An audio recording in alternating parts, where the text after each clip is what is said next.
কচ্ছপদের জন্য আজকে আনন্দের দিন।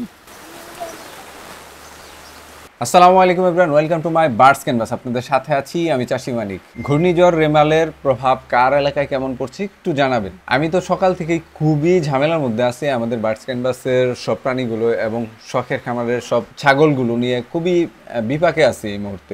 এত বৃষ্টি হচ্ছে সকাল থেকে যে বৃষ্টি থামারই কোনো সুযোগ নাই। প্রাণীগুলো ঠিকঠাক মতো খাবারই খেতে পাচ্ছে না। তো এখন দুপুরবেলা 2টার মতো বাজে, আমি এখনো অফিসে বসে আছি। তো এখন ভাবলাম যে ভেতরে যাব, বার্ডস ক্যানভাসের প্রাণীগুলোকে একটু দেখে আসবো কার কি অবস্থা। তো ভাবলাম সাথে ক্যামেরাটা নিয়ে যাই, আপনাদের সাথেও বিষয়টা শেয়ার করি। তো ওদিকে যেতে যেতে আমরা নিজেদের মধ্যে একটু জেনে নেই যে কার এলাকায় ঘূর্ণিঝড়ের প্রভাব কেমন চলতেছে, কিংবা আমাদের কারো কোনো সমস্যা হলো কিনা, বা কে কেমন ফিল করতেছেন, সবাই সেফ আছেন কিনা। বিশেষ করে উপকূলীয় অঞ্চলে যারা আছেন আমাদের নিয়মিত ভিউয়ার্স, তারা একটু কমেন্ট করে তাদের নিজেদের অবস্থান সম্পর্কে একটু জানাবেন। তো চলেন আমরা এখন বার্ডস ক্যানভাসের ভেতরে যাব। প্রচণ্ড বৃষ্টি হচ্ছে, আর এই বৃষ্টির শব্দে কথা ঠিক মতো বোঝা যাবে কি না আমি ঠিক জানি না, এডিটিংয়ের সময় দেখা যাবে। তো আমরা এখান থেকে শুরু করতেছি। এখানে দেখেন এই যে আমাদের কিছু টাইগার মুরগির বাচ্চা আছে এই খাঁচাটায়। তো ওরা খুব নিরাপদে আছে আলহামদুলিল্লাহ, কারণ এদের ব্রুডিং পিরিয়ড মোটামুটি শেষ। এখানে ফিজেন্টের বাচ্চাও আছে। তো ওদেরকে খাবার পানি দেওয়া হয়েছে, যদিও একটু ঝোড়ো বাতাসে কুজো হয়ে আছে, বাট এমনিতে আমার মনে হয় যে সব ঠিকই আছে। তো আমরা এখন ভেতরের দিকে যাব।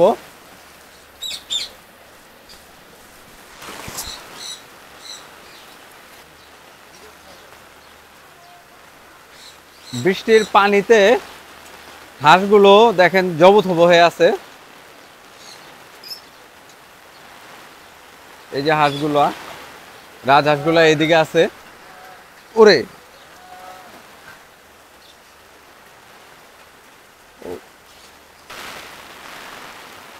কবুতরগুলো সব বন্দি আছে, সবাই জড়ো সড়ো হয়ে বসে আছে কুজো হয়ে। ঘরের ঘরটাতেও কবুতরগুলোকে খাবার দিতে হবে, কোনো খাবারই দেওয়া হয় নাই সকাল থেকে। খরগোশদের মাত্র হচ্ছে কিছু ঘাস বৃষ্টিতে ভিজে দেন নিয়ে এসে দেওয়া হইলো। এই দেখেন অবস্থা, ভিজে সবাই জবুথবু অবস্থায় আছে।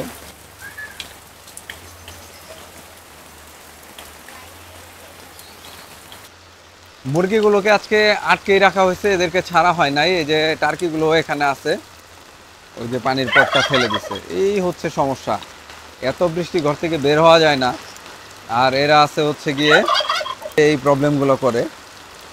খাবার ফেলে দেয়, তো পানি ফেলে দেয়, কি যে একটা অবস্থা, যাতা অবস্থা। ময়ূরগুলো এখানে আছে, সব ঘরের ভেতরেই। আজকে আসলে ক্যামেরাটা ভেতরে নিয়ে ওইভাবে দেখানো পসিবল না, কারণ আমি জাস্ট একটা রাউন্ড দিচ্ছি যে কার কোনো সমস্যা আছে কিনা দেখার জন্য।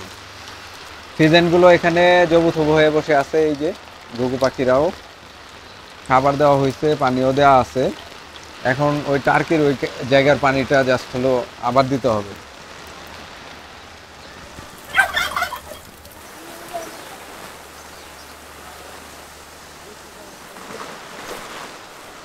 এইখানে আমাদের সেফ ব্রাইট মুরগিগুলো আছে।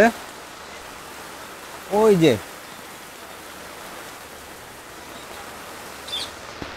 গাছপালার অবস্থা ভালো, গাছদের জন্য বৃষ্টিটা অনেক ভালো।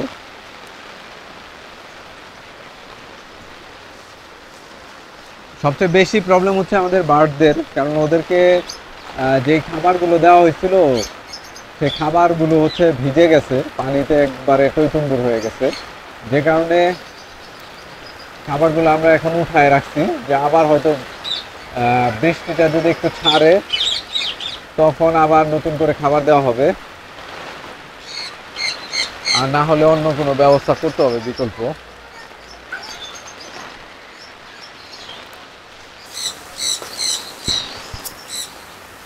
হাঁসেদের এই জায়গাটা খালি, হাঁসরা সব বাইরে আছে। কচ্ছপদের কি অবস্থা দেখি একটু। ওই যে আমাদের ক্লিক দেখা যায় বাইরে নিচে নেমে আছে, বাকিরা তো এখানেই আছে।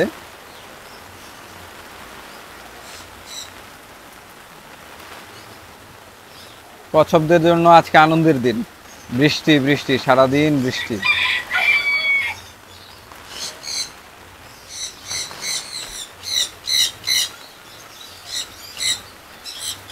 কনিয়রগুলা দেখেন ঝুলে আছে এদিকে।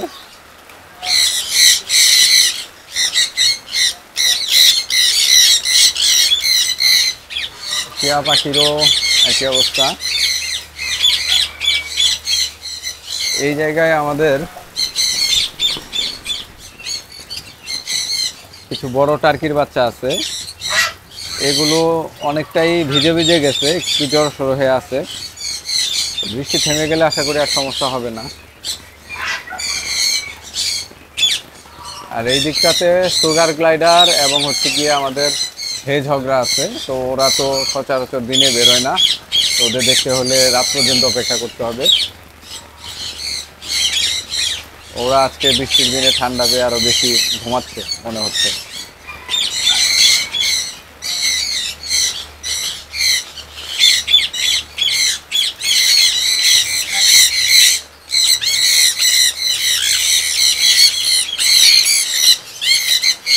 এত বৃষ্টি, এই বৃষ্টিতে ভিজে আপনাদের যে কিছু দেখাবো সেটা দেখানো পসিবল হচ্ছে না। জাস্ট আমি একটু রাউন্ড দিলাম এবং দেখার চেষ্টা করলাম, আপনাদের ওইভাবে আসলে দেখাইতে পারলাম না, সেই জন্য আন্তরিকভাবে দুঃখিত।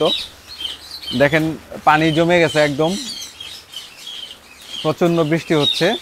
তো সবচেয়ে বেশি সমস্যা হচ্ছে আমাদের বার্ডগুলোর। ওদের খাবারগুলো আমরা সাধারণত যেভাবে দেই ওইভাবে দিলে ভিজে যাচ্ছে, ভিজে একদম টইটুম্বুর হয়ে যাচ্ছে পানিতে। তো যে কারণে বৃষ্টি একটু থামার অপেক্ষায় আমরা আছি। বৃষ্টি একটু থামলে আমরা হচ্ছে গিয়ে আমাদের বার্ডগুলোর খাবার দেব। আর বাকি সব প্রাণীরাই আলহামদুলিল্লাহ মোটামুটি ভালো আছে। তো আজকের ব্লগটি এখানেই শেষ করছি, দেখা হবে পরবর্তী ব্লগে। বার্ডস ক্যানভাসের সাথেই থাকুন। আল্লাহ আপনাদের সবাইকে ভালো রাখুক। আসসালামু আলাইকুম।